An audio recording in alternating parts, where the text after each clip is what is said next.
राष्ट्रपति पुतिन का बहुत बड़ा बयान। यूक्रेन के साथ शांति वार्ता को पुतिन तैयार हैं। शांति वार्ता में भारत मध्यस्थता कर सकता है, ये पुतिन की ओर से कहा गया। तो हो सकता है कि अगले चंद दिन के अंदर आप कोई बड़ी डेवलपमेंट होते देखें और आपको पता ये चले कि रशिया एंड यूक्रेन किसी एक फॉर्मूला पर तैयार हो गए हैं। मुझे लगता है कि हो सकता है, होपफुली इस कॉन्फ्लिक्ट का कोई ना कोई रेजोल्यूशन निकला है। रेजोल्यूशन तो जो भी निकलता है, इसका सोल्यूशन निकलता ही निकलता है, लेकिन इससे नजर ये आ रहा है कि मोदी साहब एज ए मीडिएटर कोई रोल प्ले कर रहे हैं। माने या ना माने, ऐसा लग रहा है। ठीक है जी। कौम के लिए तो मोदी मेरा ख्याल है एक बेस्ट लीडर है। उसने अपने, आप देखें मोदी के टेन्योर में ही इंडिया ने बहुत ज्यादा ग्रो किया है, उनकी इकोनॉमी बहुत ज्यादा वास्ट हो गई है, आईटी इंडस्ट्री ये वो। तो अपनी कौम के लिए तो वो एक बेहतरीन लीडर है। लेकिन वज़ीर आज़म को अपने कौम के लिए अच्छा होना चाहिए। बिल्कुल बिल्कुल, और वो अपनी कौम के लिए स्टांस लेता है, स्टैंड भी लेता है। लेकिन एक बात इंपॉर्टेंट है कि ज़ेलेंस्की ने ये कहा है कि आपका बड़ा असर सुख है, आपके बड़े अच्छे दोस्त हैं, आप जंग रुकवा सकते को बात की है। कैसे देखते हैं आप? तेल भी खरीद रहा था और रशिया को कंडेम नहीं किया, अभी तक नहीं किया इंडिया ने। जो एक दो स्टेटमेंट जो मोदी ने किए हैं, एक स्टेटमेंट ये क्या था, this is not an era of war, लेकिन वो सिर्फ रशिया के लिए है, वो फलस्तीन के लिए अप्लाई नहीं होता। उन्होंने नेतन्याहू को कभी नहीं कहा this is not an era of war. तो वहां पे खुद मोदी के डबल स्टैंडर्ड्स नजर आ जाते हैं। दूसरा, जाहिर सी बात है वो इकोनॉमिकली स्ट्रांग है वो, तो उनको इस चीज़ का इतना मसला नहीं होता। हमें तो ये है ना कि अगर हम लोग किसी की बात नहीं मानेंगे तो इमदाद बंद हो जाएगी, तो मुल्क कैसे चलेगा? क्योंकि हमारा डेफिसिट हमेशा, हमारा जो मुल्क का निज़ाम है वो करंट अकाउंट जो हमारा वो डेफिसिट में। इंडिया की तरक्की है, उसको माने, एक्सेप्ट करें कि उन्होंने हर मैदान के अंदर प्रूव किया है।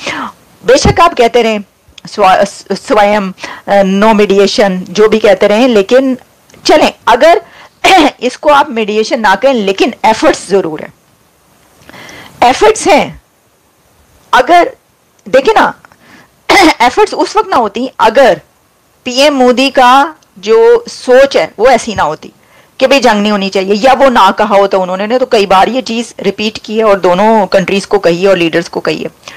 तो इसलिए मुझे तो लग रहा, आप बेशक कहते रहे। अच्छा, इसके अंदर फिर एक और बात मैं आपको बताती हूँ, वो क्या है।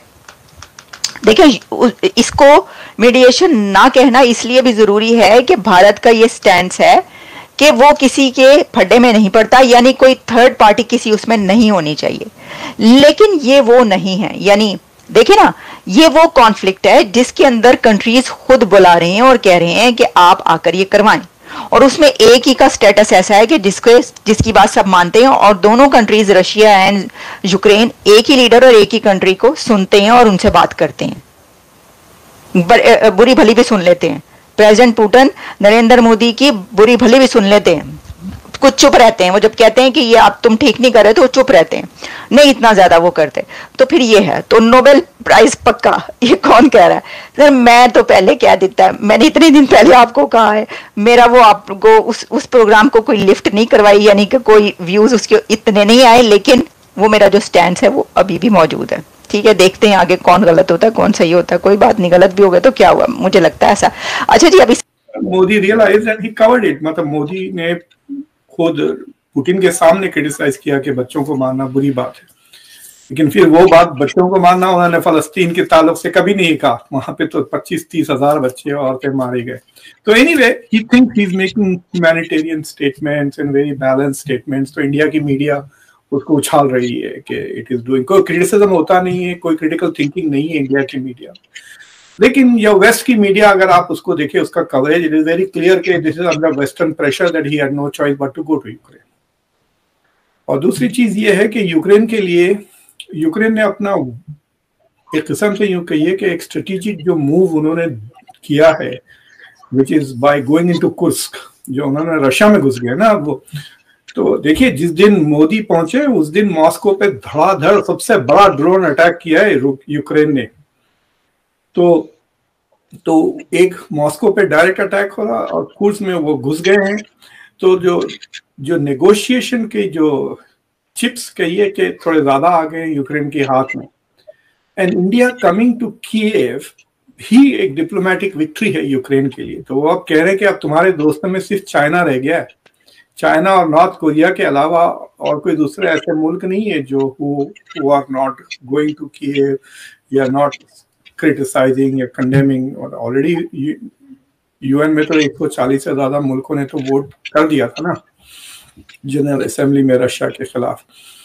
तो इन दैट सेंस यूक्रेन की जो डिप्लोमेटिक ये कह सकते हैं आप जो असॉल्ट हो रहा है रशिया के खिलाफ, उसमें bringing India to Kyiv is a very big victory. तो so in that sense it is success for that. अब ये देखना है कि रशिया रिएक्ट कैसा करता है। Russia is looking at it. Russia को के बारे में और पुतिन के बारे में ज़ेलेंस्की ने काफी नेगेटिव बातें की, आपने सुना होगा प्रेस कॉन्फ्रेंसेस में, सवाल जवाब में, क्रिमिनल, इस तरह के लफ्ज। मोदी ने एक लफ्ज से डिफेंड नहीं किया। यहाँ पे कहते हैं कि हमारा बेस्ट फ्रेंड है, दोस्त है, तो भाई आपके मुंह पे आपके दोस्त की इतनी बुराई हो रही है, आप उनको डिफेंड क्यों नहीं किया? ना रशिया की पॉइंट ऑफ व्यू इन्होंने शेयर किया, ना पुतिन को किसी तरह से डिफेंड किया। एब्सोल्युटली जीरो साइलेंस था। तो अगर मैं पुतिन हूं तो I will notice this, and if Putin is not smart enough to notice this, perhaps he can listen to me. I can say this in English. Modi did not defend Russia in any way, did not share Russia's point of view, and did not defend Putin in any way at all. लेकिन doctor Jaishankar कह रहे थे एक briefing में कि Russia के पास से messages लेकर गए, messages of peace, messages of ceasefire. So if India is playing the role not of a mediator but of a messenger, तो अगर वो messenger का रोल प्ले कर रहे हैं, then it becomes very interesting because अब रशिया को दो चीजों की जरूरत हो जाती है इंडिया से। एक, to be this messenger, to back and forth messages। तो हो सकता है कि जो पब्लिक में कहने के लिए ज़ेलेंस्की तैयार नहीं है, वो प्राइवेट में मोदी से कह सकते हैं कि ठीक है मैं 15% देने के लिए तैयार हूँ। ये तो पब्लिक में कभी नहीं कहेगा ना ज़ेलेंस्की, लेकिन शायद मोदी से कह दे ठीक है I am willing to accept loss of 15% of the territory, I will give back Kursk, आप बाकी का वापस कर दे मुझे, you know, something like that. So I don't know, we don't know what the message is, and I don't even want to guess कि क्या discussion हो रहा है। मुझे लगता है कि हो सकता है, होपफुली इस कॉन्फ्लिक्ट का कोई ना कोई रेजोल्यूशन निकला है। रेजोल्यूशन तो जो भी निकलता है, इसका सोल्यूशन निकलता ही निकलता है, लेकिन इससे नजर ये आ रहा है कि मोदी साहब एज ए मीडिएटर कोई रोल प्ले कर रहे हैं। माने या ना माने, ऐसा लग रहा है। तो ठीक है जी।